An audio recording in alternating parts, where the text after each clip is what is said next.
Assalamualaikum warahmatullahi wabarakatuh. Waalaikumsalam warahmatullahi wabarakatuh. Alhamdulillahi rabbil alamin. Wa sallallahu wa sallama wa baraka wa ta'ala ala sayyidina wa maulana Muhammadin wa ala alihi wa sahbihi wa tabi'ina wa man tabi'ahum bi ihsanin ila yaumiddin. Subhanaka la ilma lana illa ma 'allamtana innaka antal alimul hakim. Subhanaka la fahma lana illa ma fahamtana innaka antal jawadul karim. Rabbana iftah bainana wa baina qaumina bil haqqi wa anta khairul fatihina thumma amma ba'du. Hadirin para bapak, para ibu yang saya hormati, prestasi kita di dalam kehidupan ini adalah ketika kita mampu mengukir barokah di dalam kehidupan. Sampai di dalam doa pengantin pun itu yang dipanjatkan, ucapan yang kita sampaikan adalah sebuah bingkisan doa, barakallahu laka wa baraka alaika wa jama'a bainakuma fil khair. Semoga Allah memberkatimu, ya, barakallahu laka wa baraka alaikuma, dan semoga Allah memberkati kalian berdua. Wa baraka alaikuma wa jama'a bainakuma fil khair, dan semoga Allah menghimpun di antara kalian berdua di dalam kebaikan. Diulang 2 kali dalam doa ini adalah keberkahan. Barakallahu lak wa baraka alaik. Tidak mungkin doa yang diajarkan oleh Sidna Rasulullah Sallallahu Alaihi Wasallam ini akan diulang 2 kali kalau tidak ada makna yang ingin beliau sampaikan. Rasul Sallallahu Alaihi Wasallam mengajarkan doa ini, barakallahu laka wa baraka alaik. 2 kali kalimat barokah itu diungkapkan karena ini memiliki penekanan penting bahwasanya prestasi yang inti atau prestasi utama di dalam kehidupan ini, tadi saya beri contoh dalam rumah tangga, itu adalah ketika sudah mencapai barokah. Apa barokah? Barokah adalah amrun ilahiyun ziyadatul khair alal khair. Barokah itu adalah bertambahnya kebaikan, amrun ilahiyun, rahasia ilahi, yang jika orang mendapatkan akan mendapatkan ziyadatul khair, selalu mendapatkan tambahan kebaikan. Kebaikan yang dimaksud itu bukan melulu tentang kebaikan duniawi, tapi kebaikan yang dimaksud adalah kebaikan semua bentuk perbuatan yang diridhoi oleh Allah Subhanahu wa ta'ala. Karena kalau orang sekarang hanya mematok keberkahan itu pada sesuatu yang sifatnya materi, maka dia akan kehilangan rasa syukur pada saat dia melihat bahwasanya rasa syukur itu, nikmat itu yang diberikan kepadanya sama sekali tidak ada yang bersifat materi. Padahal sebenarnya banyak yang masih menempel di badannya, masih ada mata, masih ada telinga, masih ada mulut, masih ada kaki. Coba kita sekali-kali melihat orang yang buta, bagaimana sengsaranya dia berjalan sendiri tanpa tongkat. Coba kita perhatikan bagaimana orang bisu, bagaimana sulitnya dia ingin mengungkapkan apa yang menjadi perasaan hatinya, apa yang menjadi kehendaknya. Ya. Kemudian kita perhatikan orang lumpuh, tidak bisa kemana-mana, hanya tinggal keinginannya saja. Semua. Dia tidak sadar kalau itu adalah merupakan nikmat dari Allah Subhanahu wa ta'ala. Maka keberkahan itu adalah ketika orang mendapatkannya, itu akan bertambah kebaikannya. Diberi rizki kalau barokah, semakin sadar, semakin taat pada Allah, rajin sedekah, rajin zakat, rajin infak.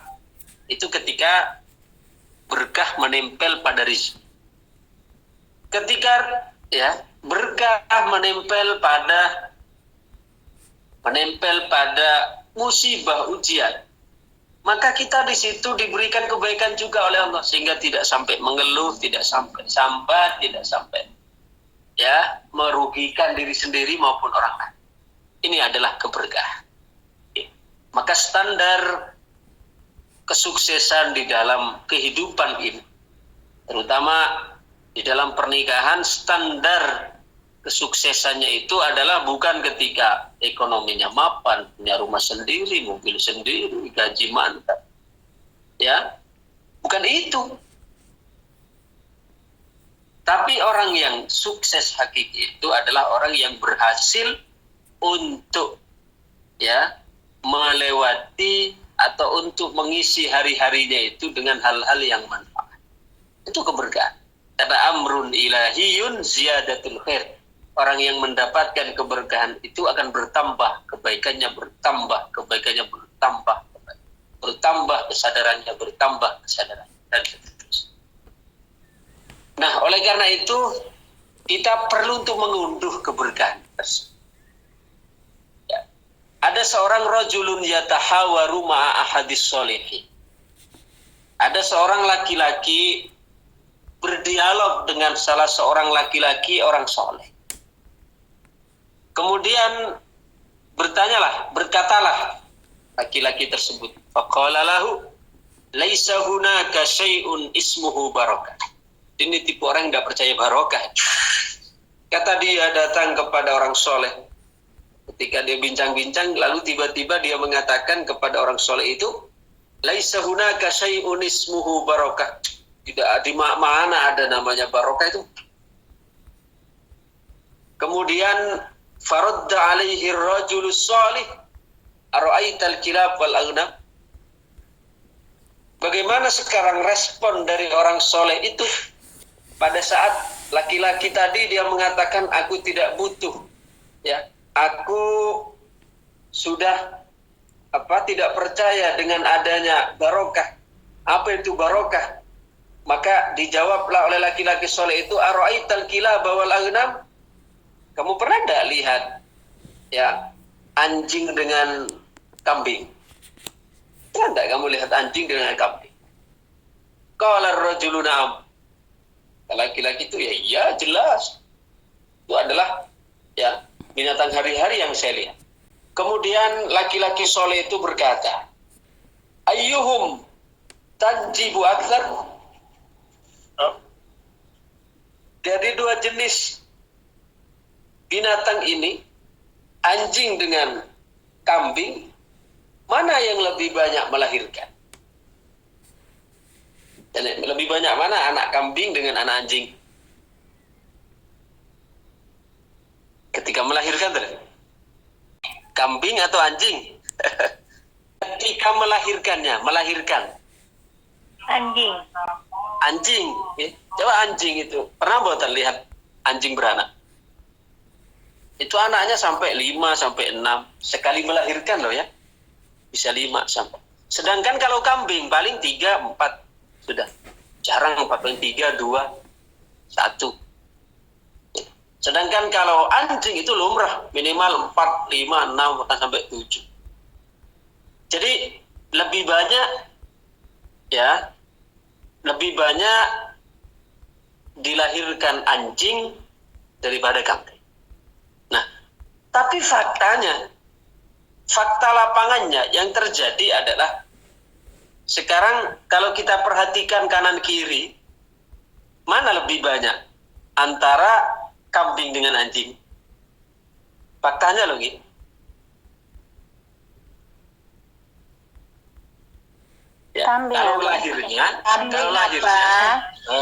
Kalau lahirnya lebih banyak anjing. Tapi kalau yang kita saksikan di kanan kiri di dalam kehidupan kita itu lebih banyak anjing, lebih banyak kambing, lebih banyak kambing. Lu kok bisa? Padahal al-kilab tunjib ila sab'ah. Kambing anjing itu bisa beranak sampai 7. Wa ammal aghnam fatanjibu ila thalathah. Sedangkan kalau kambing itu hanya maksimal itu 3 atau 4 lah. Kemudian setelah itu bertanya ayyuhuma, ya. Lau nazarta haulak ayyuhuma aktsar, kata orang soleh ini mengulang pertanyaannya. Menurut kamu mana lebih banyak? Antara kambing dengan anjing. Faqala rajul, laki-laki tadi berkata, aral aghnama aktsar. Oh, kalau menurut saya lebih banyak kambingnya. Lalu apa kata orang soleh itu? Alaysa fillati hiya allati tudbah wa tunqas wa yakillu adaduha. Bukankah ya yang disembelih, yang dikurbankan, ya, kemudian itu adalah kambing yang seharusnya setiap waktu, setiap kesempatan populasi kambing itu lebih sedikit daripada populasi anjing. Karena kalau kambing itu kan disembelih kan untuk kurban, untuk akikah. Tapi nyatanya masih lebih banyak populasinya daripada anjing. Padahal anjing disembelih enggak ada. Ada orang manggang anjing, ada enggak di Taiwan? Belum pernah lihat ya, apalagi di lingkungan kami. Belum pernah lihat. Ya. Nah, sekarang di situ pertanyaan kita, di mana coba bedanya? Padahal anjing itu secara kalkulasi matematika, anjing itu lebih berpeluang untuk memiliki anak banyak. Sedangkan kambing itu adalah lebih sedikit. Logikanya adalah populasi anjing lebih banyak daripada populasi kambing. Ya. Apalagi kambing yang disembelih, yang dijadikan kurban, dijadikan akikah, ya, dan seterusnya. Kemudian qala rajul, laki-laki tadi menjawab, hadhihi hiyal barokah. Kata orang saleh itu, dia ingin memasukkan satu makna, dia mengatakan hadhihi hiyal barokah. Ya inilah di antara bentuk keberkahan. Kan tadi laki-laki itu sebenarnya tidak percaya barokah toh. Ya. Kemudian qala rajul walimada istahaqta al-aghnam al-barakah dunal kilab. Walimada istahaqqatil aghnamul barakata dunal kilab. Kata laki-laki tadi, bukan yang orang saleh kan? Yang kena kasus tadi. Dia mengatakan walimada istahaqqatil aghnam al-barakah dunal kilab. Kenapa justru keberkahan itu ya diambil oleh kambing, tidak diambil oleh anjing? Ya coba, populasi anjing itu tidak lebih banyak daripada populasi daripada populasi kambing. Padahal logikanya yang disembelih tiap tahun, yang dimasak ya untuk akikah, untuk selamatan, untuk kurban, untuk ya dijual hari-hari, sate kambing itu tiap hari disembelih kan. Tapi tetap saja banyak. Sedangkan kalau anjing, tidak ada orang yang beli anjing, jarang lah. Tapi fakta lapangannya justru kenapa kok lebih banyak populasi kambing. Kita lanjutkan. Laki-laki tadi mulai bertanya, walimada istahaqqatil aghnam al-barakah dunal kilab. Kenapa yang mendapat barokah itu hanya hanya kambing kok, bukan anjing? Maka laki-laki soleh itu mengatakan qala rajulus soleh di annal aghnam. Ini contohlah. Di annal aghnam tarkudu awwalal laili wa taqumu qabdal fajr. Karena kalau kambing itu dia ya tidur di awal malam, kemudian dia bangun sebelum fajar. Fatudriku waqtar rahmah fatanzil alaihil barakah. Sehingga dia menemukan rahmat-rahmat Allah yang bercucuran deras pada saat sebelum fajar, dan turunlah keberkahan kepadanya. Gitu. Jadi kambing, coba kalau yang punya kambing, sebelum subuh dia udah bangun dah. Ya walaupun bukan sholat, bukan, tapi dia minimal sudah bangun, ya sudah di waktu subuh, sebelum subuh sudah sahur, sudah bangun. Wa ambal kilab, sedangkan kalau anjing tambuhu tiwalal laili, dia hanya menggonggong aja sepanjang. Fa idza dana waktul fajri, tapi pas giliran sekarang dekat waktu subuh, ya, anjing itu malah justru hajasat wa namat. Dia malah justru tidur ngorok. wa fata 'alaiha waktu rahmah, sehingga dia terlepaskan atau dia ya terhempaskan dari waktu-waktu rahmat. Waktu sebelum fajar itu adalah waktu yang mustajabah, waktu yang istimewa. Jadi barang siapa di antara kita yang menginginkan berkah, di antaranya adalah ya dengan kita memanfaatkan waktu sahur, waktu sebelum subuh. Karena itu waktu turunnya rahmat. Fatun taza'u minha sehingga al-barakah, sehingga karena dia tidur, anjing itu tidur ketika waktu subuh, maka dia terhalang untuk mendapatkan keberkahan. Maka sebagai kesimpulan, saya menyampaikan di sini, fal natafakkar wal nuraji anfusan bi saharatina wa samaratina wa hafalatina. Hendaknya kita saling sama-sama menilai diri masing-masing. Di dalam bergadang kita, di dalam program-program kita, acara kita. Fahiyallati adhabatil barakah min buyutina wa amwaluna wa ahliuna wa ghairuha wahid wahdaru as-sahad. Maka hendaklah kalian hati-hati, kata beliau, dari bergadang, kemudian hendaklah kalian hati-hati dari bergadang, kemudian jangan kalian hilangkan kesempatan keberkahan Allah Subhanahu wa taala untuk dilakukan qiyamul lail. Luar biasa. Salat malam lah, walaupun 2 rakaat hanya 5 menit sebelum subuh. Karena ini adalah mengandung faedah yang sangat besar. Wa salatul fajri wa nuzulur rahmat wal barakat minas sama. Sedangkan yang namanya rahmat, kemudian barokah, itu turunnya dari langit. Jadi kesimpulannya bahwa orang yang mengharapkan keberkahan, maka hendaklah dia dekat dengan pemegang keberkahan ini. Artinya dengan orang-orang yang memang oleh Allah Subhanahu wa taala dititipkan keberkahan itu, sehingga keberkahan demi keberkahan itu terus mengalir dari satu generasi ke generasi yang lain, ya, sehingga berkahlah kehidupannya, berkahlah ilmulah, berkahlah jodohnya, berkahlah agamanya, berkahlah, dan seterusnya dan seterusnya. Kiranya ini saja yang bisa saya sampaikan. Mudah-mudahan menjadi tambahan ilmu yang manfaat, maslahat fid dini wad dunya wal akhirah.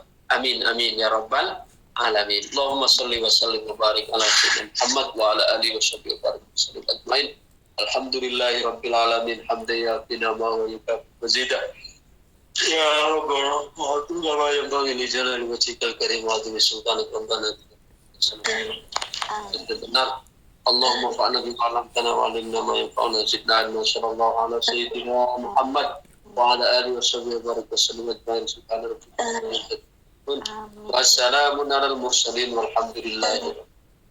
Fatihah. Bismillahirrahmanirrahim. Alhamdulillahirabbil alamin. Demikian, terima kasih. Assalamualaikum warahmatullahi wabarakatuh. Waalaikumsalam warahmatullahi wabarakatuh. Waalaikumsalam warahmatullahi wabarakatuh. Assalamualaikum warahmatullahi wabarakatuh. Waalaikumsalam warahmatullahi wabarakatuh. Saya Ibu Suli Setiawati, asal dari Lampung, kelompok Sedap Malam, Mbak. Ya, ajeng tangkep, Mbak. Kalau kita lagi datang bulan, gitu, kan kalau kita kebiasaan mau tidur itu baca surat-surat pendek itu, Mbak. Yeah. Karena udah kebiasaan tidur, jadi kalau pas halangan itu boleh baca apa tidak itu, Mbak? Gitu. Nggih. Niku mawon, Mbak. Nggih. Atur Mbah nuwun nggih. Assalamualaikum warahmatullahi wabarakatuh. Waalaikumsalam. Bismillahirrahmanirrahim. Untuk membaca Al-Quran memang tidak boleh dilakukan oleh orang yang berhadas besar. Junub, haid, atau nifas. Adapun untuk orang yang berhadas kecil, itu Kalau hanya membaca itu boleh. Membaca itu harus menyentuh mushafnya lagi. Misal kita tidak hafal Quran, kita pakai mushaf. Yang bukakan itu orang lain, kita yang membaca. Asalkan kita tidak nyentuh, tidak mas. Kalau berhadas kan. Sedangkan kalau berhadas besar, haid, fas, junub, maka ya tidak diperbolehkan juga untuk membaca Quran jika dengan niat tilawah. Dengan niat tilawah maksudnya dengan niat ya, untuk baca Quran. Jangankan untuk baca satu surat, baca satu huruf pun, satu kalimat. Kalau itu ayat kalimat Quran, kalau diniatkan baca Quran, maka itu tidak boleh. Tapi kalau diniatkan zikir, nah ini seperti tadi biasa sebelum sholat, sebelum tidur, maksud saya itu tidak masalah. Soalnya dia membaca itu kan bukannya untuk baca Quran, bukan niat zikir, bukan niat tilawah. Tapi dia membaca itu adalah dengan niat zikir.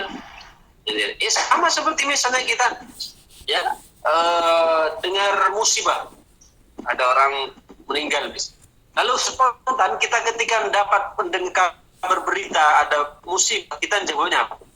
Innalillahi wa inna ilaihi rajiun. Coba innalillahi, kalimat innalillahi wa inna ilaihi rajiun ini kan ayat Quran ini.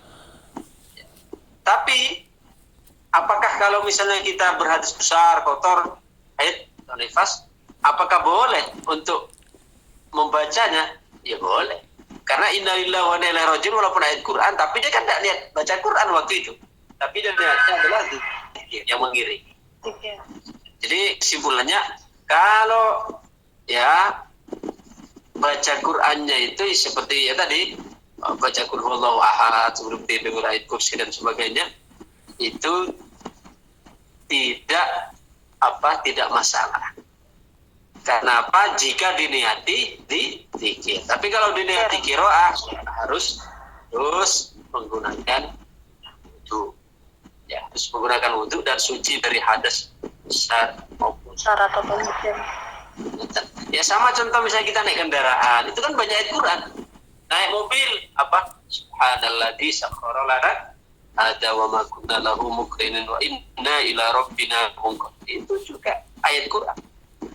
Atau naik kapal laut, Bismillahirrahmanirrahim wa mursaha ila rabbil laut. Itu kan ayat Quran juga. Tapi umpamanya ada orang head bepergian jauh, mau baca doa itu, ya, atau baca ya doa-doa yang berasal dari Quran, selagi dia bacanya bukan dengan niat qiraah tapi niatnya untuk niat zikir, maka itu tidak masalah. Saya kira itu. Terima kasih.